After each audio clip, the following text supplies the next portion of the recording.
السلام علیکم۔ پاکستان میں ایسے بے شمار یونیورسٹیاں اور انسٹیٹیوٹس آپ کو ملیں گی جو ایچ ای سی سے ریکگنائز نہیں ہے۔ جب ایسی یونیورسٹیاں یا انسٹیٹیوٹس بنتے ہیں تو ایچ ای سی اخبارات میں ایک اشتہار دیتا ہے کہ ایسے انسٹیٹیوٹ یا یونیورسٹی کے ان کیمپسز میں ایڈمیشن نہ لیں، یہ ایچ ای سی سے ریکگنائز نہیں ہے۔ تو ایک بہت بڑا سوال ایچ ای سی پہ اٹھتا ہے کہ جب یہ انسٹیٹیوٹس ریکگنائز نہیں ہیں آپ سے، تو آپ کے پاس ایسا کوئی قانون نہیں ہے کیا جو ان کو آپریٹ ہونے ہی نہ دے، جو ان کو بننے ہی نہ دے؟ اسٹوڈنٹس چونکہ ہمارے ہاں اتنا شعور نہیں ہوتا، وہ جا کے ان میں ایڈمیشن لے لیتے ہیں۔ جب وہ اپنی ڈگری کمپلیٹ کرنے کے بعد ایچ ای سی پہنچتے ہیں اپنی ڈگری کی ویریفیکیشن کے لیے، تو ان کو بتایا جاتا ہے کہ آپ کی ڈگری ریکگنائز نہیں ہو سکتی، ویریفائی نہیں ہو سکتی، کیونکہ آپ کا انسٹیٹیوٹ ہی ہمارے پاس ریکگنائز نہیں تھا۔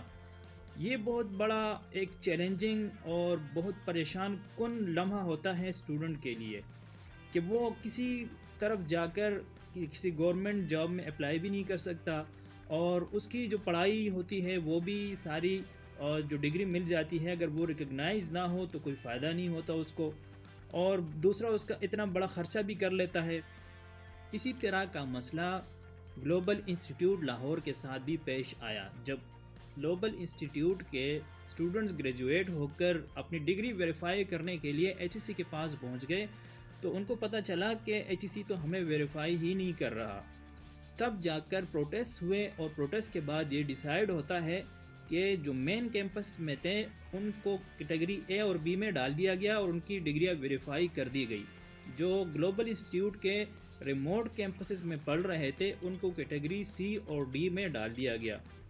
اور وہ اسٹوڈنٹ جو 2018 میں پاس آؤٹ ہو کر ڈگری کمپلیٹ کر کے اپنی پروفیشنل لائف شروع کر چکے ہیں، ان کی ڈگریاں ویریفائی نہیں ہیں، اور آج 2023 میں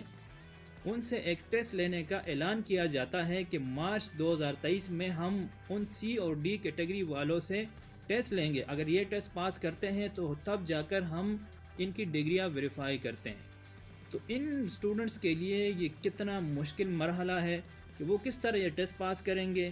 جو لوگ یونیورسٹی سے پڑھے ہوئے ہیں ان کو اندازہ ہے کہ 2018 میں ایک بندہ اپنی اسٹڈی کمپلیٹ کر چکا ہے، آج 2023 میں وہ کس طرح وہ ٹیسٹ پاس کرے گا، کیسے وہ تیاری کرے گا۔ تو ایچ ای سی کا یہ ایک بہت ظالمانہ فیصلہ ہے، اور اوپر سے انہوں نے ٹیسٹ کی فیس 3000 رکھی ہوئی ہے، اور وہ اس میں لکھا ہوا ہے کہ جو لوگ ملازمت کے لیے بیرون ملک جا چکے ہیں یا ویسے ہی شفٹ ہو چکے ہیں تو وہ ٹیسٹ دینے کے لیے پاکستان آئیں گے۔ تو یہ بہت عجیب سا ہے کہ ایک ہی انسٹیٹیوٹ ہے اور وہاں ان کے مین کیمپس کی ڈگریاں تو آپ ویریفائی کر رہے ہیں، اور جو ریموٹ کیمپسز ہیں ان کے لیے آپ نے ٹیسٹ کا اعلان کیا ہے، اور وہ بھی 2023 میں 4 سال بعد آپ کو یاد آتا ہے۔ تو یہ بہت ہی تشویشناک صورتحال ہے ان اسٹوڈنٹس کے لیے۔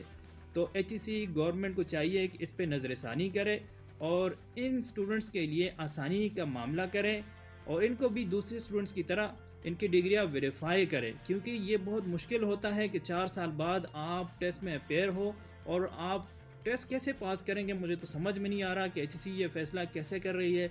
اور ملک میں اس طرح قانون بھی وضع کیا جائے کہ کوئی بھی انسٹیٹیوٹ، کوئی بھی کیمپس وہ ایچ ای سی کے ریکگنیشن کے بغیر آپریٹ ہی نہ ہو، اور اس پر بھاری جرمانہ اور قید رکھا جائے تاکہ اس طرح کے انسٹیٹیوٹس بالکل پاکستان سے ختم ہو جائیں، کیونکہ at the end global institute کے مالک پر تو کوئی آنچ نہیں آئی، کوئی نقصان نہیں ہوا۔ نقصان ہوا تو اسٹوڈنٹس کا ہی ہوا، غریب والدین کا ہوا جنہوں نے لاکھوں روپے لگائے اور اپنے بچوں پر، لیکن ایٹ دا اینڈ کو پتہ چلتا ہے کہ ان کی ڈگری ویریفائی نہیں ہو سکتی ایچ ای سی سے۔